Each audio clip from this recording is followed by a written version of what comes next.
সাইদ ভাইয়ের এত সুন্দর একটা প্রোগ্রাম হবে আসলে আমি আগে বুঝতে পারিনি। যখন আমাকে কল করেছিল আমি মানে এতটুকু বুঝতে পারিনি।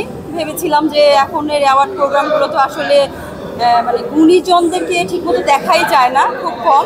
এটা একটা টেনশনে ছিলাম। তো আসার পরে দেখতে পারলাম যে আসলে এখানে সবাই গুণীজন। তো ভালো লাগছে গুণীজনদের সাথে একসাথে আমি অ্যাওয়ার্ড নিতে পেরেছি বলে ধন্য মনে করছি। অ্যাওয়ার্ড পেয়েছি, আলোচিত চিত্রনায়িকা হিসাবে অ্যাওয়ার্ড পেয়েছি। সর্বশেষ কোন সিনেমাটা আলোচনায় ছিল? আলোচনায় এখনো যেটা আলোচনায় আছে, যেখানেই যাই সেখানেই আমার আসলে 10টা ছবি আলোচনায় আসার কিছু নেই। একটা ছবি ভালো গেলেই ভালো। অবাধ্য সন্তানটা আমারও অনেক পছন্দের এবং সকলেরই অনেক পছন্দের। যেখানেই যাই এখনও সেটা আলোচনা হচ্ছে এবং আমার হয়তো 2-1 মাসের মধ্যে যে ছবিটা রিলিজ হতে যাচ্ছে সেটা হচ্ছে বাপজান। সবাই দোয়া করবেন বাপজানের জন্য। সেখানে আপনার নায়ক কে ছিলেন? নায়ক ছিল শুভরাজ নবাগত। তার আরও 3টি ছবি রিলিজ হয়েছে এবং বর্তমানে সে অনেক মানে রেগুলার কাজ করছে। সবাই তার জন্য দোয়া করবেন। জানি না যেখানে আছেন যেন ভালো থাকেন। এরপর তার সাথে আমার কোনো কথা হয়নি।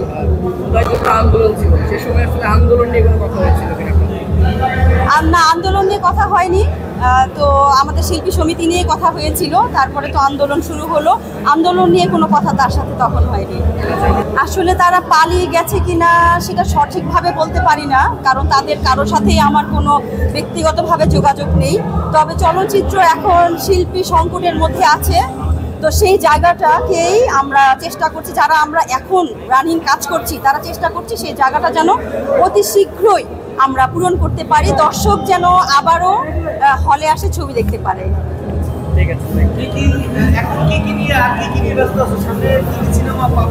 এখন আমার 3টা ছবি কমপ্লিট হয়ে গিয়েছে। একটা হচ্ছে নাম্বার 1 পুলিশ, আরেকটা হচ্ছে তুমি করে বলবা, আরেকটা হচ্ছে বাপজান।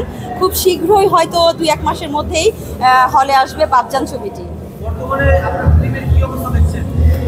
ফিল্মের অবস্থা যদিও একটু সংকটাপন্ন, তবুও সবার জীবনেই কিন্তু একটা এমন টাইম আসে যখন একটু মানুষের দুর্দিন যায়। হয়তো আমাদের সিনেমার দুর্দিন, কিন্তু খুব বেশি দূরে নয় সেই দিন যেদিন আবার সব হলগুলো খুলবে, কারণ আমরা কাজ করে যাচ্ছি। এই দুর্দিনেও আমরা এখনো হলের আশায়, দর্শকের আশায় কাজ করে যাচ্ছি। ইনশাল্লাহ এটা সফল হবেই। আমরা যারা শিল্পী, আমাদের কাজ করতে কোনো শিল্পী সমিতিও লাগে না, সভাপতি সেক্রেটারিও লাগে না।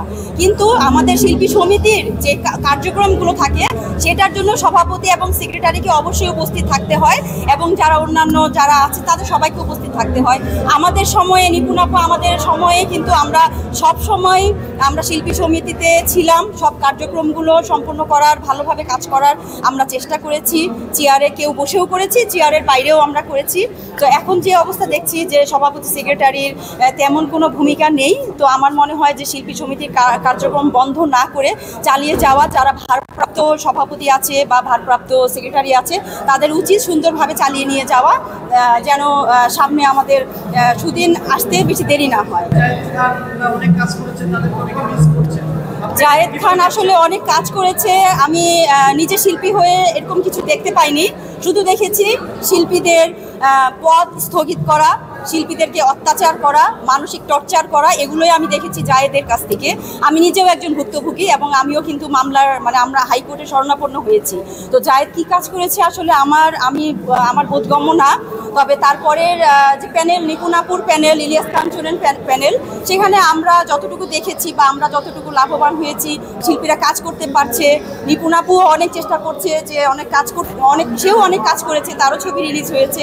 তো সেই জন্য অনেকেই কিন্তু আবার কাজে ফিরতে পেরেছে এবং মামলা মোকদ্দমা করে একটা অবস্থান আমাদের ছিল এফডিসিতে, যেটা এখন একদম এফডিসি শূন্য বলতে গেলেই বলাই চলে যে এফডিসি শূন্য। ওরকম আমরা দেখছি যেটা যে কার্যক্রমগুলো কিন্তু ঠিকমতো শিল্পী সমিতির হচ্ছে না। তো নিপুণাপুর সময়ে কিন্তু আমাদের সব কার্যক্রমগুলাই পিকনিক হয়েছিল, এবার কিন্তু পিকনিক হয় নাই। শিল্পী সমিতির একটা বিশেষ দিন যেটা পিকনিক, সবাই আশা করে সবাই মিলে, সব শিল্পীরা মিলে একসাথে পিকনিক করবে, সেটা কিন্তু এই শিল্পী সমিতির সময়ে আমরা পাইনি, একটা পিকনিক পাইনি। তো আগেরবার দেখেছিলাম 1 মাস জুড়ে ডিপজল ভাই ইফতারের আয়োজন করেছিল।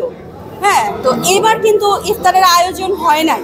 তো আমাদের সাথে টেক্কা দিয়ে যদি ডিপজল ভাই আয়োজন করে থাকে, তো তো তার সুবাদেও অনেকে হয়তো ইফতার করতে পেরেছে, এইটুকুই বলতে পারি। আসলে অনেক কিছু ক্যামেরার সামনে বলা ঠিক না, তো এতটুকুই বলবো, দ্বিধাদ্বন্দ্ব ভুলে আমরা যদি একসাথে কাজ করতে পারি তাহলেই হবে শিল্পী সমিতির জয়।